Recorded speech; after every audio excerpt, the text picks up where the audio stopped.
raised objections to the presence of this man in this administration. If every single pro-life activist raised their voices in opposition to a man like this,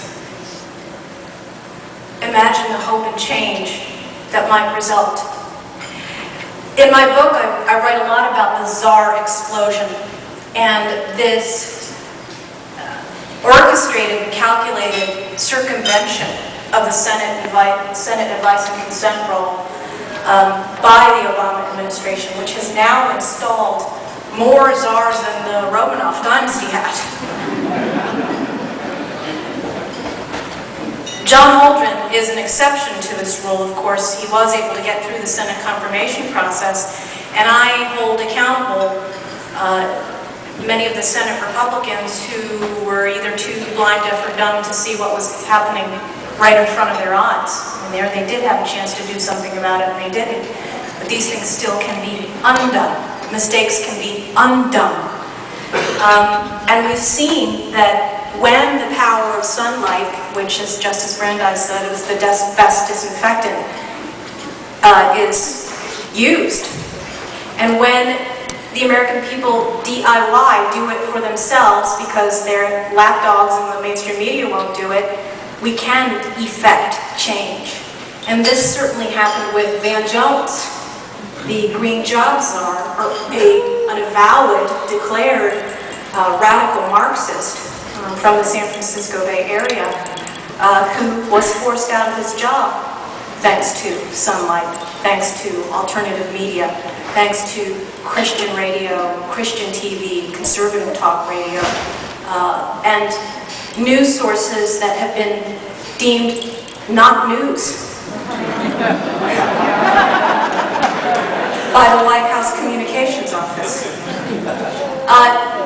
This push to delegitimize news sources that threaten them is one of the most insidious developments in this administration, and it is a perfect illustration of the Chicago way that I talk about in the Bulletin Book.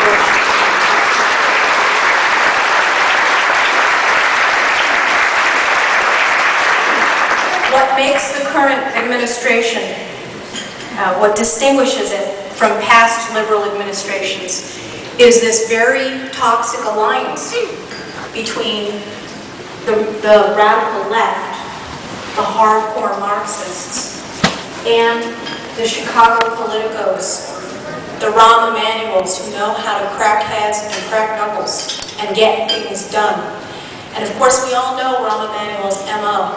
He said that the Democrats should never let a crisis go unexploited. And of course they have plenty of crises because you have radical leftists who are in the business of manufacturing them.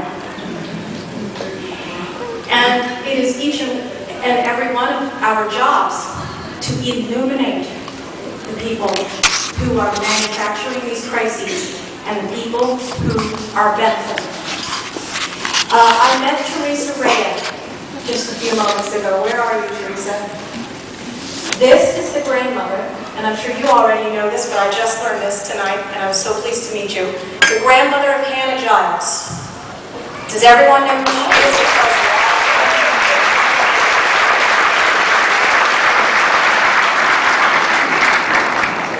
Hannah is one half of the dynamic duo, James O'Keefe III being the other. Young people who have single-handedly done more than all of the journalists and authors and investigators of the radical group Acorn have combined over the 30 years that this group has been in existence. Acorn is Obama. Obama is Acorn. They have been joined at the hip since day one.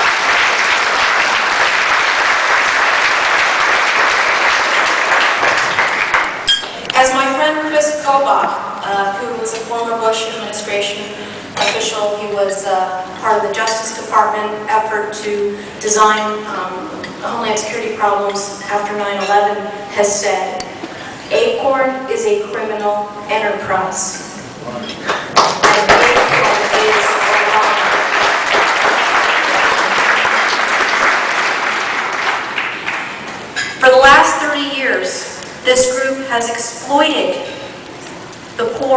privileged to build an entire army of left-wing foot soldiers. Not only have they undermined the integrity of the electoral process, but they have also wielded their power and influence to shake down corporations, to intimidate and bully their critics, and to help ensure a Democrat majority in perpetuity.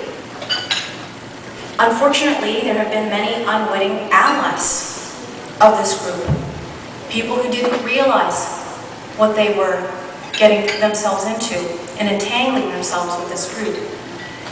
It's not just that they registered Mickey Mouse to vote and countless dead people. It's the fact that they have used hundreds of millions of taxpayer dollars to do it. 40% of their tax revenue, 40% of their revenue comes from our tax dollars.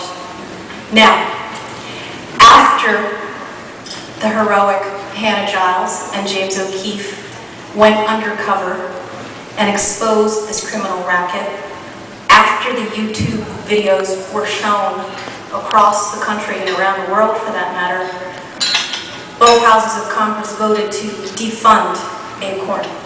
This is a first small step in the direction.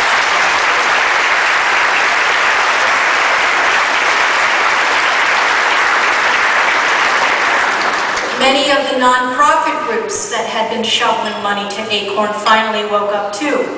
Unfortunately, some Catholic groups were among the supporters of ACORN over these many years. But they are getting wise to what's going on as well.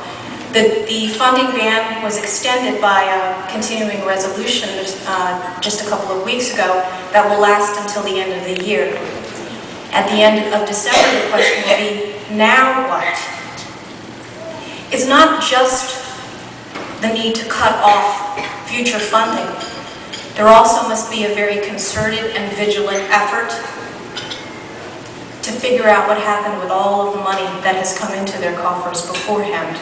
There are now several probes by inspectors general of many bureaucracies and departments in the federal government. But unfortunately, we do have a case of the hens, fox guarding the hen house. Because as I said, Barack Obama owes so much of his life, his career, his political success to this group. As many of you know, he worked for an ACORN satellite called Project Vote. And they're wonderful at coming up with euphemisms and titles that are so benign sounding. Who could be against Project Vote? Project Vote was behind so much of the blatantly illegal money shuffling that goes on between and among ACORN and its hundreds and hundreds of satellites and affiliates. It's a shell game. And Hannah and James's bravery will be all for naught unless, as I said, there's a vigilant effort to get all the way to the bottom of this criminal racket. Now, what's happening to Hannah and James and Andrew Breitbart of BigGovernment.com, which exposed these videos? They're being sued. It's the Chicago way. Whistleblowers are an endangered species in Washington, D.C. and in these times. And they're not alone. We just heard from Dan that Ashley Johnson is being sued by Planned Parenthood. She poses a threat.